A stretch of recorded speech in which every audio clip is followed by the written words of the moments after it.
तो चलो देख लेते हैं अनौपचारिक पत्रों के भेद। अनौपचारिक पत्रों के भी भेद है।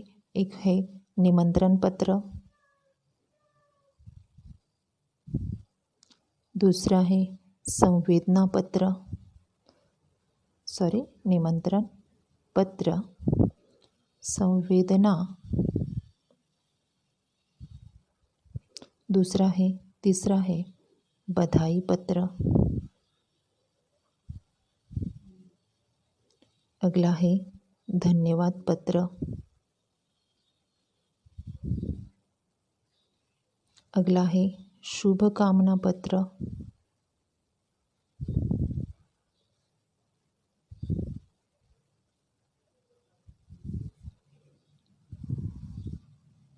उसके बाद है सूचना तथा सद्भावना व अन्य पत्र। तो इस तरह से अनौपचारिक पत्रों के भेद है। पहले देख लेते कि निमंत्रण पत्रों में कौन कौन से पत्र आते हैं। निमंत्रण पत्र में विवाह, जन्मदिन, गृह प्रवेश, उद्घाटन, पाठ आदि अनेक मांगलिक कार्यक्रमों पर हम अपने प्रियजनों व मित्रों को आमंत्रित करने के लिए पत्र लिखते हैं। ये पत्र भी व्यक्तिगत होते हैं और हम स्वयं अपने हाथों से पत्र लिखकर उन्हें भेज देते हैं। ये हो गया निमंत्रण पत्र। अगला है संवेदन पत्र। संवेदना पत्रों में अपने मित्रों, संबंधियों या प्रियजनों को अचानक होने वाली किसी हानि पर हम जो पत्र लिखते हैं वे पत्र संवेदना पत्र कहलाते हैं। ये पत्र लिखते समय पत्रों की भाषा सहानुभूति से भरी हो। पत्र की शुरुआत दुख की अनुभूति की प्रकट करते हुए होनी चाहिए। हमदर्दी जताने के बाद सांत्वना दी जाती है। सांत्वना देने के बाद धैर्य के साथ आगे बढ़ने की हिम्मत देनी चाहिए। अंत में अपनी सेवा या सहयोग को समर्पित करने की बात करनी चाहिए। तो इस तरह से संवेदना पत्र होते हैं। अगला पत्र है बधाई पत्र। बधाई पत्र अपने मित्र, प्रियजन व संबंधियों को किसी खुशी या सफलता पर बधाई पत्र लिखे जाते हैं।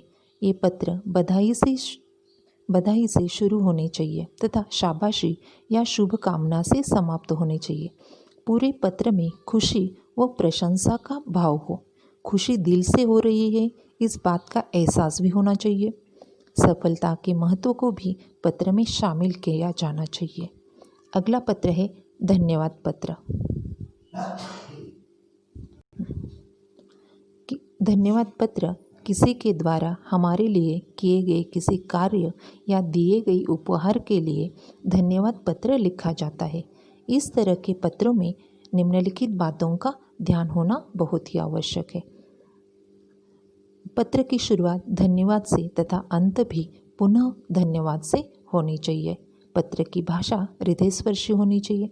ऐसा लगे कि धन्यवाद हृदय से दिया जा रहा है।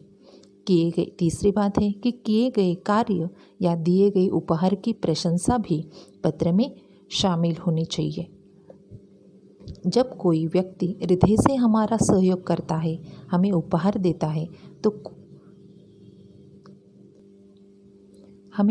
देता है या हम पर कोई उपकार करता है तो ऐसी स्थिति में धन्यवाद पत्र लिखना शिष्टता का व्यवहार माना जाता है। आमतौर पर सभी को इस तरह के पत्र लिखने की आवश्यकता कभी न कभी तो पड़ती ही है। ऐसे पत्र संक्षिप्त होते हैं। ये धन्यवाद से शुरू होते हैं और धन्यवाद पर ही समाप्त होते हैं। अगला है शुभकामना पत्र। नववर्ष की मंगल बेला, जन्म दिवस, विवाह, गृह प्रवेश आदि के लिए हम शुभकामना पत्र लिखते हैं। ध्यान रहे शुभकामनाएं अवसरानुकूल मतलब अवसर के अनुसार ही हो। भाषा हृदयस्पर्शी और आत्मीयता से भरी हो। तथा अब देख लो अगला है सूचना तथा सद्भावना तथा अन्य पत्र। इसमें कुछ पत्र सलाह व सीख देने वाले होते हैं, कुछ जानकारी देने वाले होते हैं, कुछ में केवल सूचना ही दी गई होती है, तो कुछ में चिंता व्यक्त की गई होती है, तो कुछ में आदेश का भाव भी होता है। तो इनमें से इन सभी पत्रों के आधार पर इन सभी ये जो भेद है ये है अनौपचारिक पत्र के भेद। तो इनमें से हम लोग उदाहरण के तौर पर आज एक पत्र का उदाहरण के तौर पर आज हम लोग एक पत्र लेखन देख लेते हैं। तो पत्र लेखन का हमारा विषय है मित्र के कक्षा में प्रथम स्थान प्राप्त करने पर बधाई पत्र लिखे। ये हमारा पत्र अनौपचारिक पत्र है, अच्छी तरह से याद रखना है। तो चलो देख लेते हैं पत्र लेखन। पत्र का विषय अच्छी तरह से पढ़ने के बाद हमें पत्र लेखन लिखना शुरू करना है। तो चलो पहले हम लोगों ने जैसे मैंने बताया था, तो पहले हमें यहाँ पर तिथि लिखनी है तथा दिनांक लिखना है। यहाँ पर शब्द नहीं लिखना है, तो डायरेक्ट तिथि लिखनी है।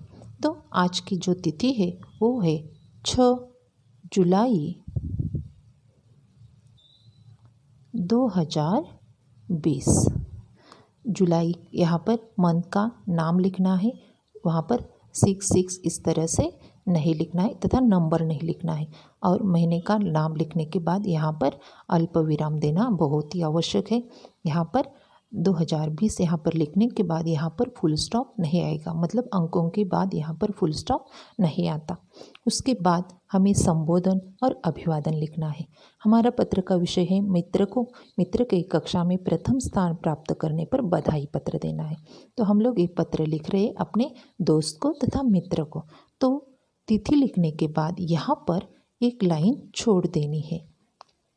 मैं यहाँ पर पेंसिल से तथा पेन से यहाँ पर मैं स्टार कर रही हूँ। आप लोगों को पता है कि यहाँ पर स्टार है, इसका मतलब यहाँ पर लाइन छोड़नी है।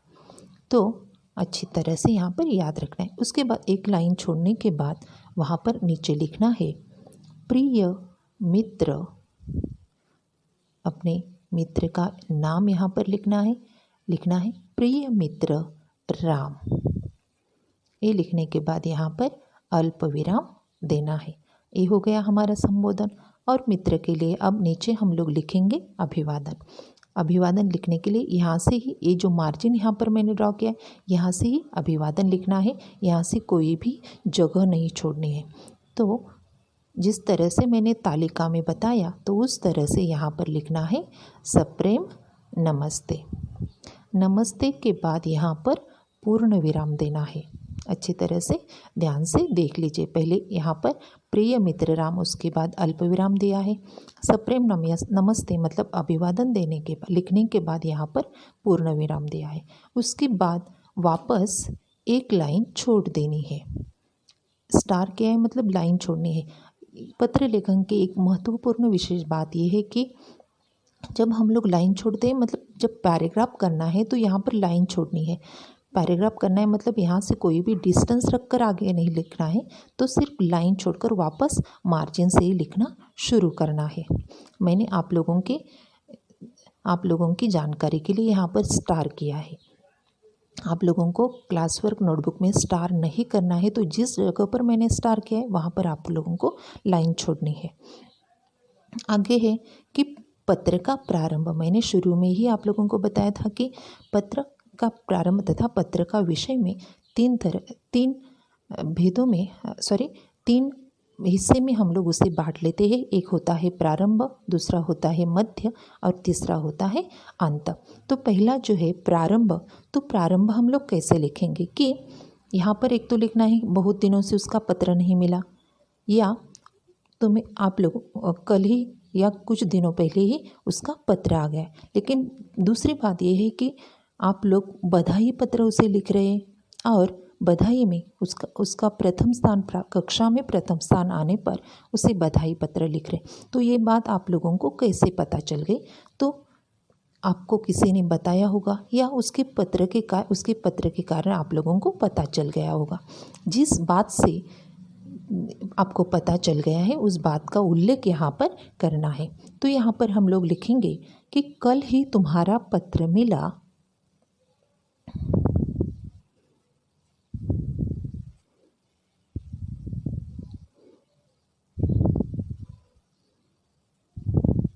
कल ही तुम्हारा पत्र मिला, मतलब मित्र ने पत्र लिखकर आप लोगों को वो बात बताई है। अब यहाँ पर लिखना है कल ही तुम्हारा पत्र मिला, यह जानकर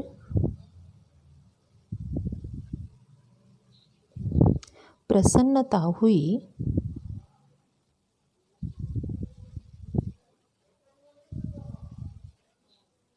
कि तुमने 7वीं कक्षा में अब 7वीं कक्षा में प्रथम स्थान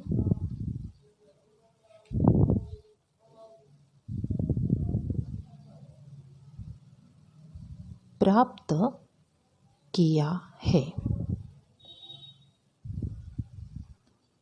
तो इस तरह से यहाँ पर उसका उल्लेख करना है और आगे लिखना है मेरी ओर से।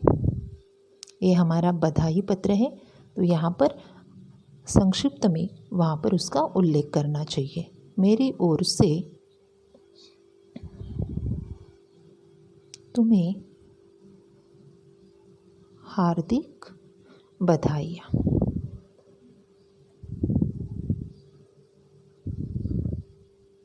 हार्दिक बधाई। तो ये जो है 3 परिच्छेदों में ये पत्र यहाँ पर पूरा करना है। अब वापस यहाँ पर एक लाइन छोड़नी है और नीचे उसका पत्र का मध्य हिस्सा लिखना है। ये जो प्रारंभ जो है तथा शुरुआत जो है ये बहुत ही संक्षिप्त में 2 या 3 लाइन में ही हो जानी चाहिए। अगली जो है पत्र का अगला हिस्सा वो है मध्य। अब मध्य में मतलब जो हमारा विषय दिया है वो विषय पूरी विषय के संदर्भ में ही यहाँ पर जानकारी तथा पूरी तरह से विस्तार से यहाँ पर लिखना है। अब आगे लिखेंगे उसके पहले मैं यहाँ पर स्टार करती हूँ। मैंने पहले बताया, तो इस तरह से स्टार मतलब यहाँ पर वापस लाइन छोड़ देनी है। अब आगे लिखेंगे तुम्हारे द्वारा। अब आप लोगों ने उसे बधाई दी है।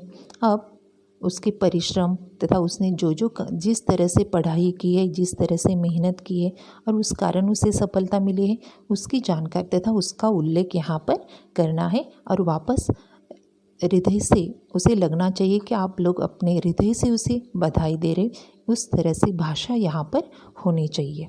तो लिखते हैं कि तुम्हारे द्वारा किए गए कठिन परिश्रम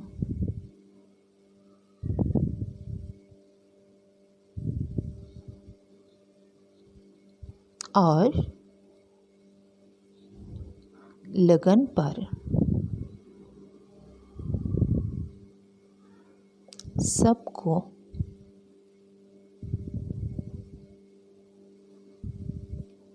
विश्वास था।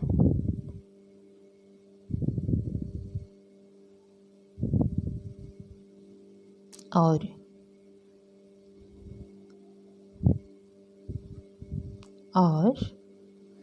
तुम्हारी सफलता में ही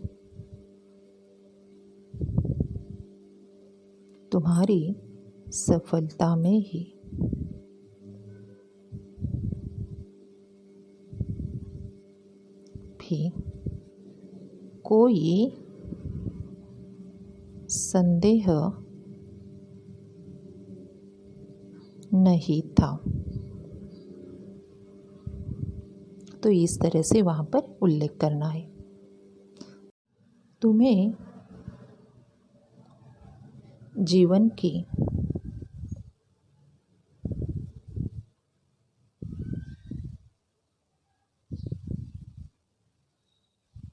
प्रत्येक परीक्षा में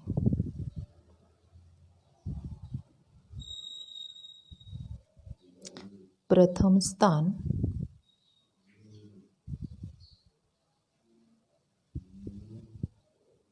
प्राप्त करने का सौभाग्य मिलता रहे।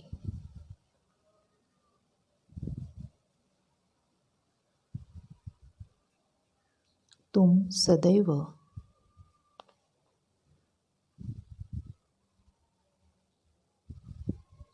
इसी तरह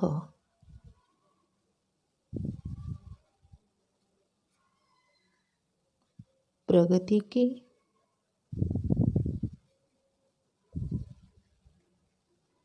रास्ते पर आगे बढ़ते रहो। फिर से वापस एक बार बधाई लिखनी है यहाँ पर, तो यहाँ पर हम लोग लिखेंगे एक बार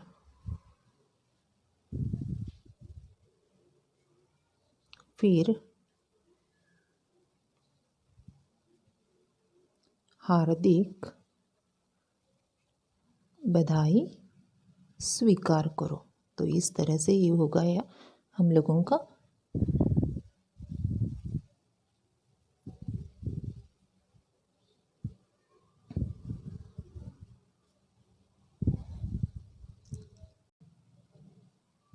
तो ये हो गया हमारा पत्र का मध्य। अब हम लोग लिखेंगे अंत। यहाँ पर वापस एक लाइन छोड़ देनी, मतलब यहाँ पर परिच्छेद करना है। अब अंत में लिखेंगे अपने माताजी, अपने माता पिताजी को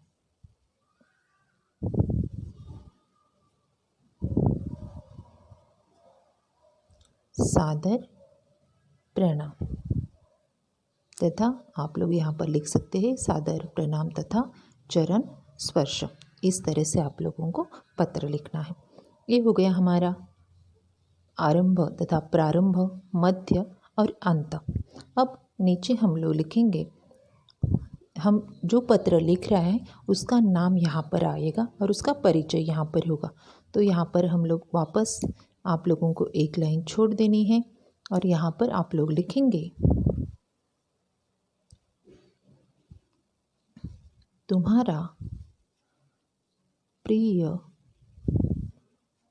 मित्र, और यहाँ पर आपका नाम, मतलब जो पत्र लिख रहे हैं उसका नाम यहाँ पर होगा। हम लोगों ने अपने मित्र राम को पत्र लिखा है, यहाँ पर लिखेंगे हम लोग निखिल,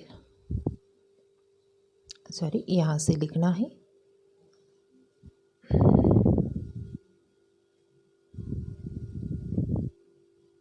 तुम्हारा प्रिय मित्र निखिल। यहाँ पर आप लोग फुल स्टॉप देंगे तथा पूर्ण विराम देंगे। यहाँ पर ये शब्द आप लोगों को यहाँ से ही लिखना है तथा मार्जिन से ही शुरुआत करनी है। अब इसके बाद आप लोगों को वापस एक लाइन छोड़ देनी है और यहाँ पर पत्र लिखने वाले का नाम जिस तरह से हम लोगों ने लिखा है तो उसका एड्रेस तथा पता यहाँ पर हम लोग लिख लेंगे। तो लिखेंगे हम लोग यहाँ पर पता शब्द नहीं लिखना है, डायरेक्ट हम लोगों को यहाँ पर पता लिख लेना है। पता लिखेंगे हम लोग विजय तारा अपार्टमेंट,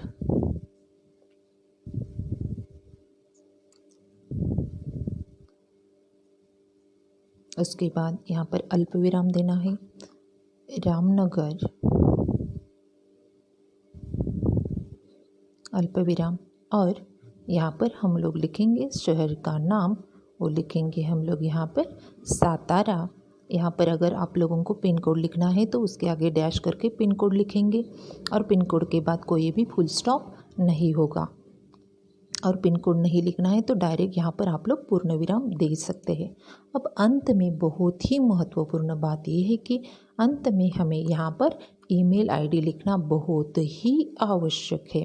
तो ईमेल आईडी इस तरह से शब्द नहीं लिखेंगे और अपना खुद का ईमेल आईडी यहाँ पर नहीं लिखेंगे, तो हम लोग सिर्फ यहाँ पर लिखेंगे 123@abc.com। कोई भी जीमेल वगैरह एड्रेस नहीं लिखेंगे। और या एक बात और अच्छी तरह से याद रखने की, ABC वगैरह ये जो अक्षर है इस स्मॉल लेटर में ही लिखेंगे। ईमेल आईडी कभी भी कैपिटल लेटर में नहीं होता। तो इस तरह से आज हम लोगों ने देखा कि अनौपचारिक पत्र में बधाई पत्र किस तरह से लिखा जाता है। तो आपका आज का होमवर्क है कि अपने जन्मदिन पर मित्र को बुलाने के लिए निमंत्रण पत्र लिखें। तो ये पत्र भी आप लोगों को अनौपचारिक पत्र है, तो ये पत्र आप लोगों को क्लास वर्क नोटबुक में लिखकर मुझे उसका पिक वहाँ पर मेरे पर्सनल नंबर पर भेज देना है। धन्यवाद।